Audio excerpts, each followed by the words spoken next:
Bahadur Shah Zafar.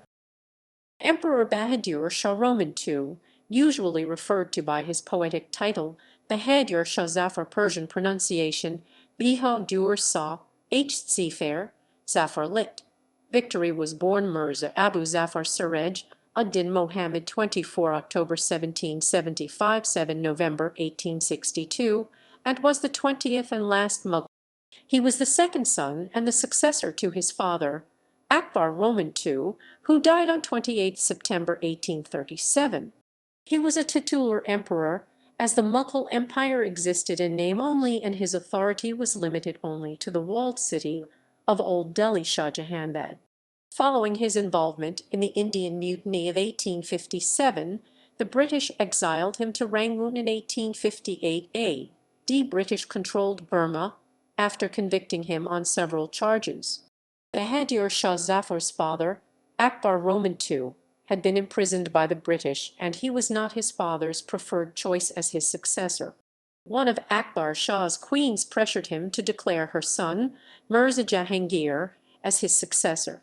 However, the East India Company exiled Jahangir after he attacked their resident in the Red Fort, paving the way for Bahadur Shah to assume the throne.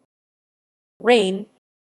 Bahadur Shah Zafar ruled over a Mughal empire that had by the early 19th century been reduced to only the city of Delhi and the surrounding territory as far as Palam.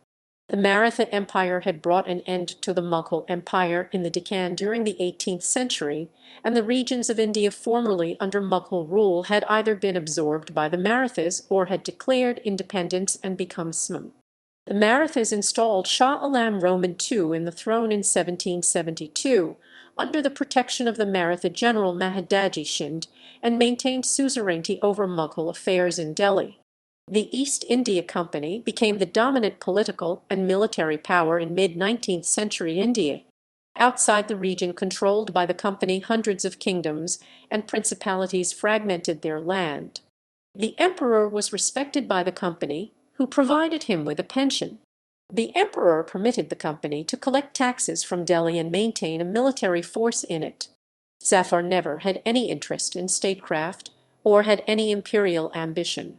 After the Indian Rebellion of 1857, the British exiled him from Delhi. Bahadur Shah Zafar was a noted Urdu poet, having written a number of Urdu ghazals. While some part of his opus was lost or destroyed during the Indian Rebellion of 1857, a large collection did survive. The court that he maintained was home to several renowned Urdu scholars, poets, and writers, including Mirza Ghalib, Dog Dalvi, Mamun Khan Mamun, and Mohammad Ibrahim Zauq, who was also Bahadur Shah Zafar's mentor. After Zafar's defeat, he said, Rebellion of 1857. As the Indian Rebellion of 1857 spread, because of Zafar's neutral views on religions, many Indian kings and regiments accepted. On 12 May 1857, Zafar held his first formal audience in several years. It was attended by several sepoys who were described as treating him familiarly or disrespectfully. When the sepoys first arrived at Bahadur Shah Zafar's court, he asked them why they had come to him, because he had no means of maintaining them. Bahadur Shah Zafar's conduct was indecisive. However, he yielded to the demands of the sepoys when he was told that they would not be able to win against the East India Company without him. On 16 May, sepoys and palace servants killed 52 Europeans who were prisoners of the palace and who were discovered hiding in the city. The executions took place under a peepal tree in front of the palace, despite Zafar's protests. The aim of the executioners, who were not the supporters of Zafar, was to implicate him in the killings. Once he had joined them, Bahadur Shah II took ownership for all the actions of the mutineers. Though dismayed by the looting and disorder, he gave his public support to the rebellion. It was later believed that Bahadur Shah was not directly responsible for the massacre, but that he may have been able to prevent it, and he was therefore considered a consenting party during his trial. The administration of the city and its new occupying army was described as chaotic and troublesome, which functioned haphazardly. The emperor nominated his eldest son, Mirza Mughal, as the commander-in-chief of his forces. However, Mirza Mughal had little military experience and was rejected by the sepoys.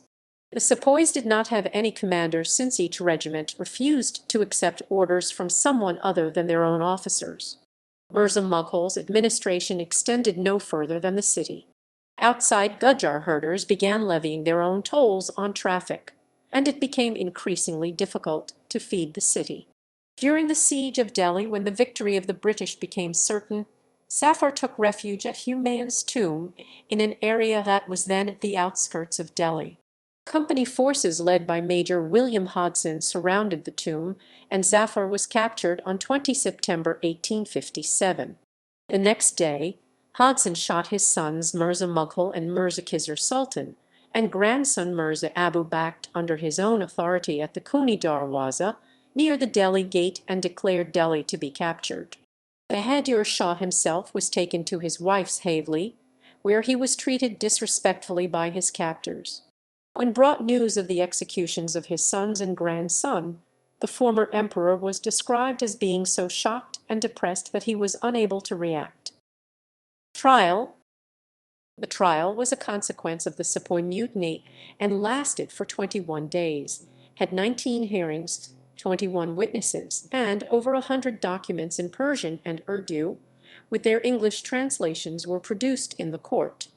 At first the trial was suggested to be held at Calcutta, the place where directors of the East India Company used to their sittings in connection with their commercial pursuits.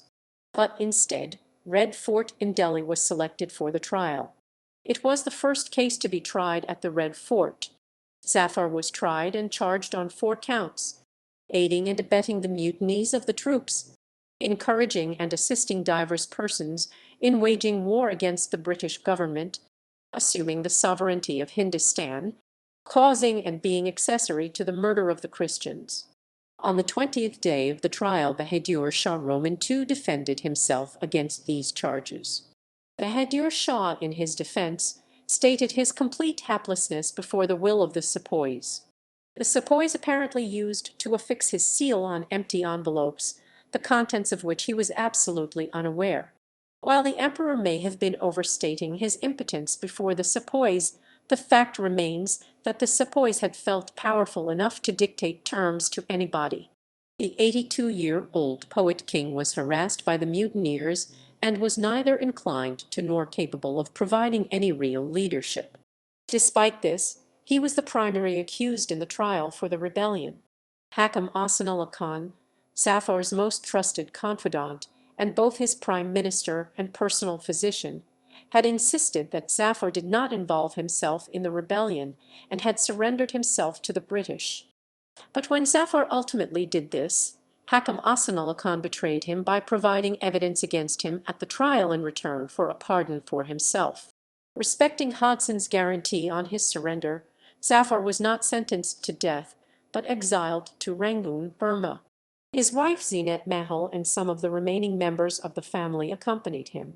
At 4 am on 7 October 1858, Zafar, along with his wives, 2 remaining sons, began his journey towards Rangoon in bullock carts escorted by 9th Lancers under command of Lieutenant Amini. Death.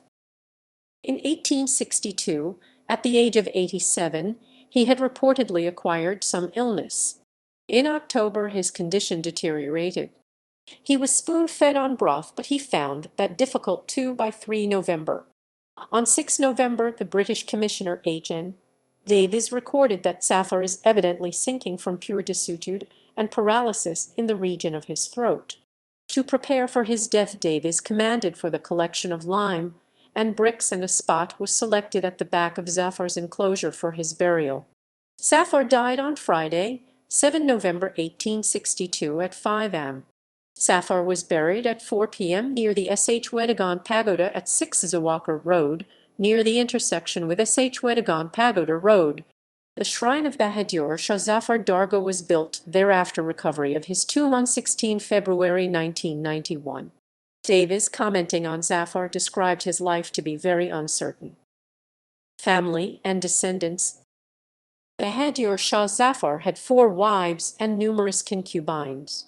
His wives were Begum Ashraf Mahal, Begum Akhtar Mahal, Begum Zeenat Mahal, Begum Taj Mahal. He had 22 sons, including Mirza Dara Bakht Miran Shah 1790–1841, Mirza Muhammad Shahrukh Bahadur, Mirza Kayumar Bahadur, Mirza Fathul Mulk Bahadur alias Mirza Fakhru 1816–1856, Mirza Mohammad Quraish Bahadur, Mirza Mughal 1817–1857, Mirza Farkhanda Shah Bahadur, Mirza Khizr Sultan 1834–1857, Mirza Bakhtavar Shah Bahadur, Mirza Sohrabhindi Bahadur, Mirza Abu Nasser, Mirza Mohammad Bahadur, Mirza Abdullah, Mirza Kuchak Sultan, Mirza Abu Bakr 1837–1857, Mirza Jawan Bakht 1841–1884, Mirza Shah Abbas 1845–1910. He had at least 32 daughters, including Rabia Begum, Begum Fatima Sultan, Kulsum Zamani Begum, Ronak Zamani Begum, possibly a granddaughter. D. 1930. Many individuals claim to be descendants of Bahadur Shah Zafar, living in places throughout India, such as Hyderabad, Aurangabad, Delhi, Bhopal, Kolkata, Bihar, and Bangalore. However, the claims are often disputed. Religious beliefs. Bahadur Shah Zafar was a devout Sufi. He was regarded as a Sufi peer and used to accept murids or pupils. The newspaper Delhi Urdu Akbar described him as one of the leading saints of the age, approved of by the divine court. Before his accession, he lived like a poor scholar and dervish, differing from his three royal brothers, Mirza Jahangir, Salam, and Babur. In 1828, a decade before he succeeded the throne, Major Archer said that Zafar is a man of spare figure and stature, plainly apparelled, almost approaching to meanness. His appearance is that of an indigent munchie or teacher of languages. As a poet, Zafar imbibed the highest subtleties of mystical Sufi teachings. He was also a believer of the magical and superstitious side of the orthodox Sufism. Like many of his followers, he believed that his position as both a Sufi peer and emperor gave him spiritual powers. The emperor had a staunch belief in taviz or charms, especially as a palliative for his constant complaint of piles or to ward off evil spells. During a period of illness, he told a group of Sufi peers that several of his wives suspected that someone had cast a spell over him. He requested them to take some steps to remove all apprehension on this account. The group wrote some charms and asked the emperor to mix them in water and drink it, which would protect him from the evil. A coterie of peers, miracle workers, and Hindu astrologers were always in touch with the emperor. On their advice, he would sacrifice buffaloes and camels, buried eggs, and arrested alleged black magicians, and wore a ring that cured for his indigestion. He also donated cows to the poor, elephants to the Sufi shrines, and horses to the khadims or clergy of Jama Masjid. In one of his verses, Zafar explicitly stated that both Hinduism and Islam shared the same essence. This philosophy was implemented by his court, which embodied a multicultural composite Hindu-Islamic Mughal culture. Epitaph. He was a prolific Urdu poet and calligrapher. He wrote the following ghazal video search as his own epitaph. In his book, The Last Mughal, William Dalrymple states that, according to Lahore scholar Imran Khan, the beginning of the verse, Amr-e Dariz Manki, I asked for a long life, was not written by Zafar, and does not appear in any of the works published during Zafar's lifetime. The verse was allegedly written by Samab Akbarabadi. Image gallery. In popular culture, Zafar was portrayed in the play 1857, Ek-Zafarnama, set during the Indian Rebellion of 1857 by Javed Siddiqui. It was staged at Purana Kila, a Hindi-Urdu black and white movie. Lal Quilla 1960, directed by Nana Pai Bhatt, showcased Bahadur Shah Zafar extensively. TV serials and films. A television show, Bahadur Shah Zafar, aired on Doordarshan in 1986. Ashok Kumar played the lead role in it. In the 2001 Hindi historical drama series 1857, Kranti Undigi National, the character of Bahadur Shah Zafar was played by S.M. Zahir. In the 2005 Hindi movie Mangal Pandey, The Rising, directed by Ketan Mehta, the character of Bahadur Shah Zafar was played by Habib Tanvir.